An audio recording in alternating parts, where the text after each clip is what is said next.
Hello everyone. तो दोस्तों, अगर आप FM PHW MM PHW programmes में एडमिशन लेने का सोच रहे हो 2025 के लिए, तो मैं आपसे ये रिक्वेस्ट करता हूँ कि आप यहाँ पर तैयारी करना शुरू कर दीजिए। अगर अभी तक आपने तैयारी शुरू नहीं की है, कर लीजिए, मैं आपके साथ हूँ और जहाँ पर भी हेल्प हो सकेगी मैं करने की करूँगा। लेकिन लास्ट के डेज़ में आप वेट मत कीजिए कि लास्ट के जो 1 दिन या 2 दिन में आपको कोई ऐसा जो है घोल पिला दे जिससे कि रातों रात जो है आप यहाँ पर जो है टॉप कर जाएंगे। तो ऐसा नहीं है। जो भी लोग यहाँ पे टॉप करते हैं उन्होंने पढ़ा होता है, मेहनत की होती है, उसके पीछे कई साल कई महीने की जो मेहनत है वो होती है। आप भी कर सकते हैं, क्योंकि यहाँ पे देखिए FM PHW MM PHW जो प्रोग्राम्स हैं जो 10वीं के बेसिस पर यहाँ पे कराए जाते हैं, 10th बेस कराए जाते हैं। तो इससे पहले यहाँ पे JK भोपी की ओर से क्या किया जाता है, एग्ज़ाम कंडक्ट कराया जाता है। एग्ज़ाम में क्वेश्चन जो है 10वीं का ही सिलेबस होता है, जैसे फिज़िक्स हो गई, केमिस्ट्री हो गई 10वीं की, और बायो जो आपने पढ़ी होती है 10वीं क्लास में, तो वहाँ से ही क्वेश्चंस जो हैं यहाँ पे पुट किए जाते हैं, यहाँ पे एग्ज़ाम में पूछे जाते हैं। तो अगर आपने 10वीं अच्छे से किया होगा और मान लीजिए कि काफ़ी टाइम से आपने फिर देखा नहीं है, भूल गए हो, तैयारी अभी नहीं है उतनी उस हिसाब से, तो यहाँ पे टाइम है आपके पास। देखो JK भोपी की ओर से क्या है कि मार्च में जो है फॉर्म निकलेंगे FM PHW MM PHW के, ठीक है। मार्च में अगर फॉर्म निकल गए इनके हिसाब से, तो मार्च में फॉर्म फिल किए जाएंगे ना। तो अप्रैल में इन्होंने बोला है कि अप्रैल में एग्ज़ाम होंगे, तो मार्च का भी महीना आपके पास से तैयारी करने का, यानी फरवरी का महीना आप जनवरी को छोड़ दीजिए। अब अगर आपने शुरू नहीं किया तो फरवरी का देखो, अब फरवरी का भी महीना है और मार्च का भी महीना है, तो 2 महीने आपके पास हैं। ईमानदारी से अगर आप फरवरी के महीने को भी कंज्यूम करोगे, मार्च के महीने में भी कंज्यूम करोगे, तो आप अच्छा वहाँ पर कर पाओगे, ठीक है। लास्ट के 1 दिन या लास्ट के 5 दिन या लास्ट के 10 दिन वेट करने से अच्छा है कि अभी से आप तैयारी कर लीजिए, ताकि आप जो है प्रेशर में ना आए, ठीक है। लास्ट पे आपको कोई टेंशन ना हो, कोई प्रेशर आपको आपके माइंड पे ना पड़े, तो इसलिए आप शुरू कर लीजिए। और यहाँ पे क्या है कि जो गवर्नमेंट सीटें हैं वो कम होती हैं एज़ कम्पेयर टू प्राइवेट जो सीटें हैं ना। प्राइवेट सीटें काफ़ी ज़्यादा फिलअप की जाती हैं, गवर्नमेंट सीटें कम होती हैं। तो मैक्सिमम स्टूडेंट्स क्या करते हैं, गवर्नमेंट कॉलेज के लिए ही यहाँ पे कोशिश करते हैं। वो इसलिए क्योंकि यहाँ पे फ़ीस जो है ना कम होती है, और कम खर्चे के अंदर जो कोर्स है वो आपका कंप्लीट हो जाता है। तो गवर्नमेंट कॉलेज आपको कब मिलेगा, जब आप यहाँ पे एग्ज़ाम में अच्छा कर पाओगे, यानी मार्क्स आप अच्छे कर पाओगे। मार्क्स तभी अच्छे आएंगे, तभी आप वहाँ पर करेक्ट आंसर दे पाओगे जब आपने तैयारी की होगी, ठीक है। तो तैयारी आप अच्छे से कीजिए ताकि आपको गवर्नमेंट कॉलेज मिले और कम खर्चे के अंदर आपका जो कोर्स है वो कंप्लीट हो जाए। क्योंकि दोस्तों सभी लोग अफोर्ड नहीं कर पाते प्राइवेट कॉलेजेस में जो फ़ीस होती है, तो वो सभी लोग अफोर्ड नहीं कर पाते हैं। सबकी अपनी अपनी कंडीशन होती है घर की, तो उस हिसाब से मैं आपको यहाँ पे रिक्वेस्ट कर रहा हूँ, तैयारी करना शुरू कर दीजिए, ठीक है। तो फॉर्म भी मैंने आपको बता दिया। अगर मार्च के महीने में JK भोपी के हिसाब से, जिस हिसाब से इन्होंने बताया कि मार्च के महीने में फॉर्म निकलेंगे, अप्रैल के महीने में एग्ज़ाम जो है आपके लिए जाएंगे, कंडक्ट कराए जाएंगे, तो मार्च का भी पूरा महीना आपके पास है और फरवरी का भी आपके पास पूरा का पूरा महीना है। अब यहाँ पे देखेंगे एग्ज़ाम में पूछा क्या जाएगा, तो 10वीं का ही यहाँ पे सिलेबस है ना, पूछा जाएगा। 10वीं की फ़िज़िक्स तैयार करनी है आपको, 10वीं की केमिस्ट्री, 10वीं की बायो आपको तैयार करनी है, ठीक।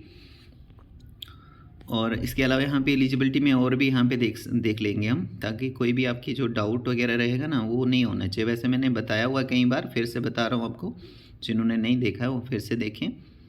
और बाकी यहाँ पे डिटेल में बताया गया है, काफ़ी सारी चीज़ें हैं, तो इनमें हम नहीं जाएंगे। हम यहाँ पर एलिजिबिलिटी को देखेंगे। एलिजिबिलिटी देखिए क्या है, जो 10वीं बेस पैरामेडिकल डिप्लोमा कोर्सेज़ हैं, इसके लिए आपके पास एक डोमिसाइल आपके पास होगी ही, UT ऑफ JNK की या लद्दाख की, जो भी केस आपका है, जहाँ के भी आपके हैं वहाँ के डोमिसाइल होनी चाहिए, और 10वीं की सर्टिफिकेट, ठीक है। क्योंकि 10वीं के बेसिस पर ही ये कोर्स कराए जाते हैं, तो 10वीं की जो सर्टिफिकेट होती है वो आपके पास होनी चाहिए।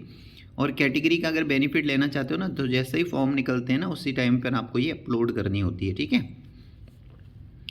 उसके बाद अगर जिस टाइम पे मान लीजिए फॉर्म नहीं निकले, उस टाइम पर आपका रिजल्ट 10वीं क्लास का भी पेंडिंग है, किसी भी कारण से अभी तक नहीं आया है, तो फॉर्म फिल करने में कोई दिक्कत नहीं होगी आपको। फॉर्म फिल कर पाएंगे, एग्ज़ाम भी दे पाएंगे, लेकिन जो एग्ज़ाम का रिज़ल्ट आएगा, JK भोपी जो एग्ज़ाम कंडक्ट कराएगा ना, उसका जो रिज़ल्ट आएगा तब तक आपका 10वीं क्लियर हो जाना चाहिए, ठीक है। क्योंकि आपके जिस भी कॉलेज, जो भी कॉलेज आपको मिलेगा, वहाँ पर आपको सारे के सारे डॉक्यूमेंट्स क्या हैं, ओरिजिनल दिखाने होते हैं। क्या दिखाने होते हैं, ओरिजिनल दिखाने होते हैं, ठीक है। इसलिए 10वीं तब तक क्लियर हो जाना चाहिए, लेकिन आपको मौका दिया जाएगा एग्ज़ाम में बैठने का। बाकी यहाँ पे आप देख सकते हो रिजर्वेशन कितना रहता है, परसेंटेज उसका क्या है। जैसे एससी में 8% का रिजर्वेशन है, एसटी में 20% है। तो इसमें बकरवाल, बाल्टी, बेडा, बोट ये सब आते हैं, ठीक है। 10% का यहाँ पे रखा है, तो टोटल 20 है। इसी तरीके से फिर यहाँ पे ओबीसी में जो आते हैं उनको 8% का है, आरबीए में जो आते हैं उनको 4% का है, sorry resident of areas adjoining यानी एएलसी में जो आते हैं, आईबी में जो आते हैं उनको 4% का है, रेजिडेंट ऑफ बैकवर्ड एरिया को 10% का है, ईडब्ल्यूएस वालों को भी 10% का है, पर्सन विद डिसेबिलिटीज़ 4%। जो यहाँ पे डिफेंस पर्सनल के यहाँ पे चिल्ड्रन हैं 3% का है। जो यहाँ पे paramilitary forces and UT police personal के चिल्ड्रन जो है उनको 1% का है। इसी तरीके से स्पोर्ट्स का यहाँ पे 2% का है। तो ये परसेंटेज यहाँ पे रिजर्वेशन का बताया गया। तो जैसे मैंने आपको बताया दोस्तों, यहाँ पे पहले तो फॉर्म आपको फिल करना होगा। फॉर्म की कुछ फ़ीस भी होगी, 500 रुपये की फ़ीस है यहाँ पे। और इसके अलावा जो है फॉर्म की फ़ीस के अलावा आप यहाँ पर देखिए फ़ीस स्ट्रक्चर के बारे में भी बताया गया कि जो गवर्नमेंट एएनएम जीएनएम स्कूल्स हैं, मतलब इंस्टीट्यूट्स जो हैं, स्कूल्स कह लीजिए या इंस्टीट्यूट्स कह लीजिए, तो जो गवर्नमेंट एएनएम जीएनएम स्कूल्स हैं यहाँ पे 4000 रुपये की फ़ीस लगेगी साल की। और प्राइवेट जो पैरामेडिकल कॉलेजेस हैं यहाँ पे 40,000 साल की फ़ीस लगती है। तो आप देख सकते हो ना कितना बड़ा डिफरेंस हो जाता है यहाँ पे फ़ीस को लेकर। तो सभी लोग यहाँ पे अफोर्ड नहीं कर सकते हैं प्राइवेट में, इसलिए यहाँ पे आपको ये भी एक रीज़न है कि भाई आपको गवर्नमेंट कॉलेज चाहिए। लेकिन गवर्नमेंट कॉलेज खाली यहाँ पे आपके चाहने से कुछ नहीं होगा, आपको तैयारी अच्छे से करनी पड़ेगी, ईमानदारी से आपको बैठना पड़ेगा। बाकी यहाँ पे जेकेबोपी का कहना है कि ये फ़ीस जो है जो यहाँ पे मतलब मेंशन की गई है आपकी आसानी के लिए, जो आपके अंदर डाउट्स रहते हैं ना, इसलिए यहाँ पे मेंशन किया गया है।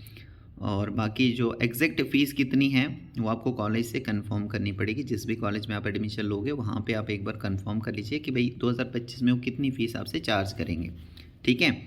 जब भी फॉर्म निकलेंगे ऑनलाइन मोड से फिल किए जाएंगे, आप मुझसे कॉन्टेक्ट भी कर सकते हैं अगर फॉर्म को फिल करने में कोई प्रॉब्लम हो रही है या फॉर्म फिल कराना है। तो फॉर्म फिल ऑनलाइन किया जाएगा, 500 रुपये की आपको फ़ीस लगेगी फॉर्म की, मेंशन कर दी गई है।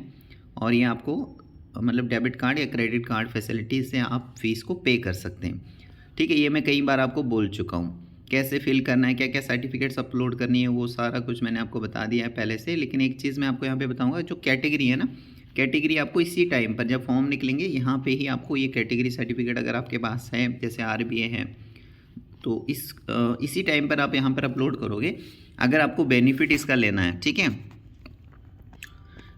तो पिछली बार भी कई स्टूडेंट्स ऐसे थे जिन्होंने लास्ट पर जब वहाँ पे काउंसलिंग के लिए बुलाया उस टाइम पर जो है उन्होंने बताया कि भाई उस टाइम पर वो कैटेगरी वहाँ पे लेना चाहते हैं। तो देखो आपको यहाँ पे ही शुरू में ही अपलोड करनी है सर्टिफिकेट।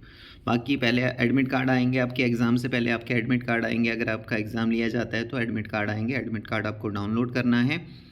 लेकिन एक और चीज़ यहाँ पे आपको ध्यान रखनी है, वो ये कि जब आप फॉर्म फिल करोगे या फॉर्म फिल कराओगे तो उस टाइम पर आप सेंटर जो है अपने हिसाब से दे देना कि आप कहाँ पर एग्ज़ाम देना जा सकते हैं। क्योंकि एग्ज़ाम 2 जगह पर होगा, एक तो आपका जम्मू में एग्ज़ाम होगा, दूसरा आपका श्रीनगर में एग्ज़ाम होगा, ठीक है। तो आपको ऑनलाइन जब फॉर्म फिल करोगे उस टाइम इंडिकेट करना है कि जम्मू में आपको जाना है या श्रीनगर में जाना है। क्योंकि जब आपके एडमिट कार्ड आ जाएंगे उसके ऊपर जो सेंटर होगा फिर चेंज नहीं होगा।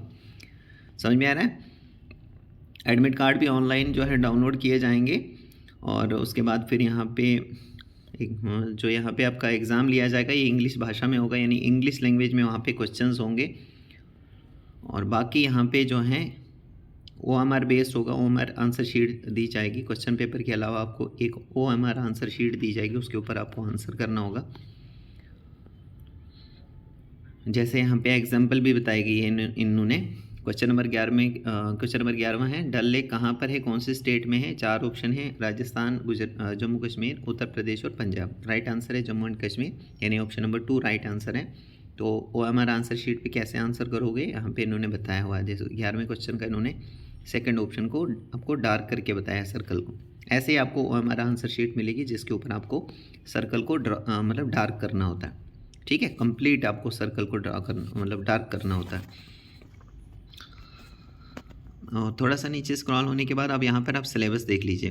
देखो 10th क्लास की फ़िज़िक्स है, तो 10th क्लास की फ़िज़िक्स से आपको 40 टोटल क्वेश्चन 40 पूछे जाएंगे फिज़िक्स से, और चैप्टर वाइज डिवाइड है। जैसे पहला चैप्टर फिज़िक्स का, यहाँ से 10 क्वेश्चन पूछे जाएंगे, टॉपिक्स तैयार करने हैं सारे, इसमें कुछ कहीं से भी पूछ सकता है। फिर नेक्स्ट है यहाँ पे फिज़िक्स का चैप्टर है human I and the colourful world, यहाँ से 10 क्वेश्चन पूछे जाएंगे, ये सारे टॉपिक्स आपको पढ़ के जाना है।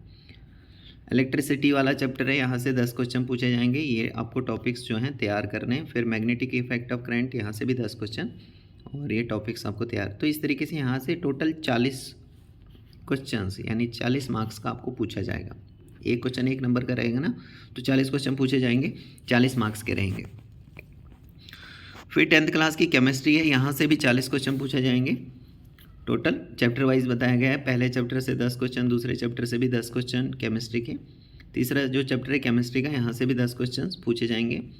फिर चौथा चैप्टर है, यहाँ से भी 10 क्वेश्चन पूछे जाएंगे। तो टोटल केमिस्ट्री से कितना है, 40 पूछा जाएगा, यानी 40 मार्क्स का पूछा जाएगा, 40 क्वेश्चन 40 मार्क्स के। उसके बाद यहाँ पे बायो का पोर्शन हो जाता है। बायो का जो 10वीं क्लास की बायो है, यहाँ से भी टोटल 40 क्वेश्चन पूछे जाएंगे, जिसमें से लाइफ प्रोसेस से 8 क्वेश्चन, कंट्रोल और कोऑर्डिनेशन से 8 question, how to organism reproduce, यहाँ से भी 8 क्वेश्चन, हेरिडिटी और जेनेटिक्स से भी 8 क्वेश्चन। फिर नेक्स्ट चैप्टर है यहाँ पे आवर एनवायरनमेंट, तो आवर एनवायरनमेंट से कितने 8 क्वेश्चन यहाँ से भी पूछे जाएंगे। तो टोटल आपने देखा फिजिक्स से 40 क्वेश्चन 40 मार्क्स के, प्लस केमिस्ट्री से 40 क्वेश्चन यानी 40 मार्क्स के, और बायो से 40 क्वेश्चन यानी 40 मार्क्स के। तो टोटल कितने हो गए, 120 क्वेश्चन यानी 120 नंबर का आपको टोटल पूछा जाएगा। तो नेगेटिव मार्किंग भी यहाँ पे होती है, 0.25 की आपकी नेगेटिव मार्किंग होती है। अगर आप किसी क्वेश्चन का गलत आंसर दे देते हो, आपके मार्क्स इतने माइनस किए जाते हैं, ठीक है, 0.25 करके मार्क्स आपके माइनस किए जाते हैं, इसलिए ध्यान से वहाँ पे आंसर करना। तो फिलहाल तो आप तैयारी में लग जाओ, तैयारी बहुत ज़रूरी है अगर आपको गवर्नमेंट कॉलेज चाहिए तो, ठीक है। तो ये आपका सिलेबस भी बता दिया मैंने, फ़ीस भी आपको बता दी, कब यहाँ पर फॉर्म निकलेंगे वो भी आपको पता लग गया। तो ये सारी चीज़ें आपको पता लग गई हैं। फ़ीस के बारे में भी टेंटेटिव जो है मैंने बता दिया हुआ है आपकी आसानी के लिए। तो होप करता हूँ कि भाई सारी चीज़ें आपको क्लियर हो चुकी है। जैसे यहाँ पे अब ये सिलेबस आप तैयार करोगे, उसके बाद एग्जामिनेशन में बैठोगे, एग्जामिनेशन के बाद उसका रिज़ल्ट आएगा, रिज़ल्ट के बाद फिर आपको यहाँ पे क्या है, काउंसलिंग के लिए बुलाया जाता है रैंक वाइज, जिसमें आपको क्या दिए जाते हैं, कॉलेजेस जो हैं अलॉट किए जाते हैं, ठीक है। रैंक वाइज आपको बुलाते हैं, फिर कॉलेजेस आपको काउंसलिंग में दिए जाते हैं। काउंसलिंग की फ़ीस भी होती है, तो जो भी होती है, जैसे 500 रुपये की फ़ीस होगी काउंसलिंग की, वो आपको पे करनी होगी। वहाँ पे मशीन से लगी होती है, मशीन से आपको 500 रुपये पे करने होते हैं, फिर आप वहाँ पे काउंसलिंग अटेंड कर सकते हो। उसमें आप चॉइस वगैरह देते हो, कौन सा कॉलेज आपको चाहिए होगा। जैसे पहली चॉइस आपने दे दी कि आपको श्रीनगर कॉलेज चाहिए, ठीक है। फिर उसके बाद आपने मान लीजिए कोई और दे दिया, राजौरी आपको चाहिए, राजौरी में जो कॉलेज होगा, तो उस हिसाब से आप 2-3 चॉइसें जो है अपने हिसाब से देते हो। तो वहाँ पे अगर सीट खाली होगी तो वो आपको दे देंगे उस कॉलेज में, अदरवाइज़ दूसरा जो आपका मतलब जो चॉइस आपकी होगी, फिर आपको वो उसमें अगर सीट खाली होगी तो वो आपको दे देंगे। यानी कहने का मतलब है सीट मैट्रिक्स के थ्रू आपको सारा पता लगेगा, उसी हिसाब से आप वहाँ पे चॉइसेस दोगे। मैं आपकी पूरी हेल्प करूँगा उस टाइम पर, कोई दिक्कत नहीं है। तो दोस्तों होप करता हूँ आपको ये सारी चीज़ें जो हैं क्लियर हो चुकी होंगी। फिर भी कोई डाउट रहता है मुझे पूछ सकते हो। आप सबका बहुत बहुत थैंक यू।